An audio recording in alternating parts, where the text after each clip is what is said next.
24, 25 اور 26 نومبر کو میں اٹک جیل میں قید تھا۔ آج میں اس ایوان کی طرف سے طاقتوروں کو یہ پیغام دینا چاہتا ہوں کہ وی ول چوز کنوکشن اور کمپرومائز، اور میں تو یہ کہتا ہوں کہ پروردگار اس عمر کے اندر میں ایک بیکار لاش ہوں، اے اللہ میری یہ زندگی بھی میرے عمران خان کو دے دے تاکہ ملک اور انسانیت کے لیے اور حقیقی آزادی کے لیے وہ اپنا کام کرتا رہے۔ اس کی دھجیاں اڑا کر رکھ دی گئی ہیں۔ یہ سفر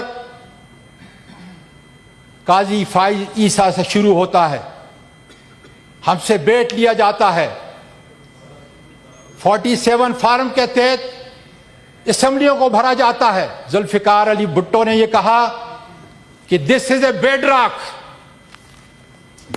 کہ تلا آزما اس کے خلاف اس کو نہیں ختم کر سکیں گے۔ اس کے بعد 2 تلا آزمائے اور اس کی اینٹ سے اینٹ بچا دی۔ سینیٹر اعظم خان سواتی صاحب، آپ کو مبارک۔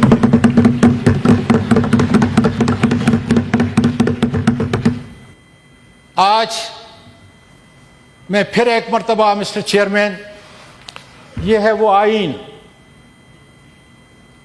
1973 کا یہ آئین، یہ ان لوگوں نے بنایا ہے، اس کے موجد ذوالفقار علی بھٹو،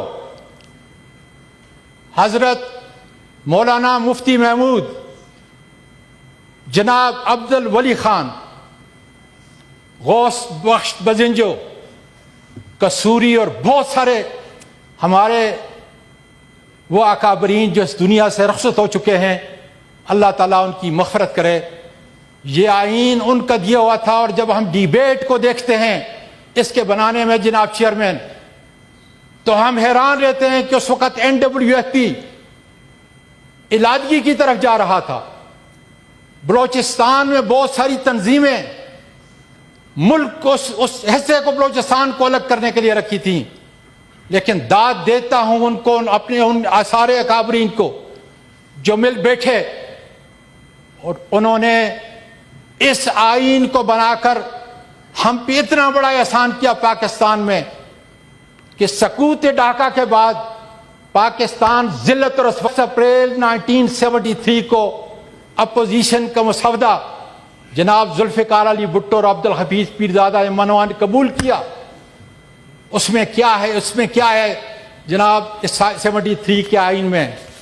عدالتوں کی آزادی، پارلیمنٹ کی آزادی، تمام جتنے ادارے ہیں اپنے اپنے دائرے اختیار کے اندر رہ کر۔ اور میں آپ کو وقت یاد دلاؤں جب ذوالفقار علی بھٹو نے یہ کہا کہ دس از اے بیڈ راک، کہ تلا آزما اس کے خلاف اس کو نہیں ختم کر سکیں گے۔ اس کے بعد 2 تلا آزمائے اور اس کی اینٹ سے اینٹ بچا دی۔ پھر میں شاباش دیتا ہوں موجودہ حال کے سیاسی لیڈروں کو کہ جنہوں نے پھر ایک دفعہ دانشمندی کی اور 18th امینڈمنٹ کے ذریعے وہ ساری برائیاں جو جنرل ضیاء الحق اور مشرف کے ذریعے لائی گئی تھی اس کو ختم کیا، عدلیہ کی آزادی کو بحال کیا، پارلیمنٹ کو آزاد کیا، الیکشن کمیشن کو آزاد کیا۔ آج مجھے کہنے دیجیے جناب چیئرمین کہ اس کی دھجیاں اڑا کر رکھ دی گئی ہیں۔ یہ سفر قاضی فائز عیسیٰ سے شروع ہوتا ہے، ہم سے بیٹ لیا جاتا ہے، 47 فارم کے تحت اسمبلیوں کو بھرا جاتا ہے، اور پھر کیا ہوتا ہے جناب چیئرمین؟ اس کے بعد اس سے بڑھ کر ظلم کیا کہ ریویو پٹیشن کے اندر خیبر پختونخوا کے اندر ٹوٹل ہماری آبادی، ٹوٹل ہمارے ممبران 22 تھے، ان کو 30 سیٹیں ہماری دی گئیں۔ قصہ یہاں پہ ختم نہیں ہوا، پارلیمانی لیڈر نے بڑی وضاحت کے ساتھ یہ کہا، اور میں اس کو انڈورس کرتا ہوں کہ جس طریقے سے ہمیں ڈسکوالیفائی کیا جا رہا ہے، لیفٹ میں بیٹھے ہوئے اپنے قابل قدر ایوان سے یہ گزارش کرتا ہوں کہ جواب دے، اور میں چیئرمین صاحب خاص کر آپ کو یہ کہتا ہوں، 24، 25 اور 26 نومبر کو میں اٹک جیل میں قید تھا۔ چند دن پہلے میرے پاس FIR ہیں اور اب میں ٹرانزٹ بیٹ لے کے آیا ہوں پشاور سے۔ اس میں لکھا ہے کہ اعظم سواتی کے ہاتھ میں ڈنڈے تھے، اس نے سرکاری املاک کو نقصان پہنچایا ہے۔ اگر اور کچھ نہیں کر سکتے، اگر آپ سے اختیار لیا گیا ہے تو اس اقتدار کو بھی لات مارو جناب چیئرمین۔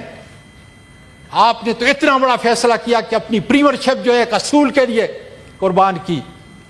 آج کیا آپ ایوان کے اس ممبر کی داد رسی کر سکتے ہیں؟ اور یہ کسی فوجی نے نہیں کی۔ آپ مجھے یقین ہے کہ یہاں کا جو IG پولیس ہے اسلام آباد، اس نے بھی یہ نہیں کیا ہوگا۔ یہ مکروہ حرکت کسی DSP SHO نے بلائیں ان کو اور ان کو کہیں کہ یہ 4 FIR اعظم سواتی کے خلاف، جبکہ وہ اٹک جیل کے اندر یہ غلط بیانی جو ہے وہ کر رہے ہیں۔ یہی تماشا پوری پاکستان کے اندر ہے۔ 104 FIR میرے خلاف ہیں جناب چیئرمین۔ 2.5 سال کے اندر 1/3 ایسا میں نے جیل کے اندر گزارا ہے۔ میری عمر 77 سال ہے اور 78 سال میں داخل ہو رہا ہوں۔ لیکن یہ ایک بات بتا دوں، یہ قربانیاں، یہ ٹارچر، یہ ظلم، یہ جیلیں ہمیں اپنی حقیقی آزادی سے نہیں روک سکتی۔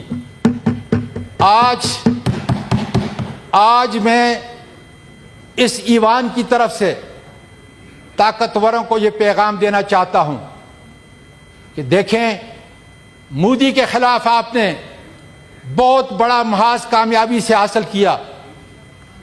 دنیا کے اندر اس وقت آپ کی عزت ہوئی، لیکن پاکستان کے لوگ چاہتے ہیں، 90% لوگ چاہتے ہیں، جن کے دلوں پہ عمران خان حکومت کر رہا ہے،